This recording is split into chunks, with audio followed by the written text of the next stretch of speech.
হাজার বছর ধরে আমি পথ হাঁটিতেছি পৃথিবীর পথে, সিংহল সমুদ্র থেকে নিশীথের অন্ধকারে মালয় সাগরে। অনেক ঘুরেছি আমি, বিম্বিসার অশোকের ধূসর জগতে, সেখানে ছিলাম আমি। আরো দূর অন্ধকারে বিদর্ভ নগরে আমি ক্লান্ত প্রাণ এক, চারিদিকে জীবনের সমুদ্র সফেন। আমারে দুদণ্ড শান্তি দিয়েছিল নাটোরের বনলতা সেন। চুল তার কবেকার অন্ধকার বিদিশার নিশা, মুখ তার শ্রাবস্তির কারুকার্য। অতি দূর সমুদ্রের পর হাল ভেঙে যে নাবিক হারায়েছে দিশা।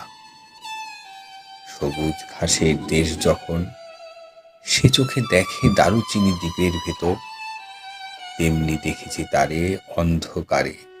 বলেছে সে, এতদিন কোথায় ছিলেন? পাখির নীড়ের মতো চোখ তুলে নাটোরের বনলতা সেন।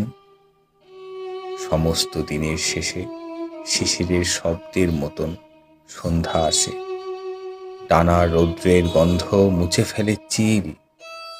পৃথিবীর সব রং নিভে গেলে পাণ্ডুলিপি করে আয়োজন, তখন গল্পের তরে জোনাকির রঙে ঝিলমিল। সব পাখি ঘরে আসে, সব নদী ফুরায় জীবনের সব লেনদেন, থাকে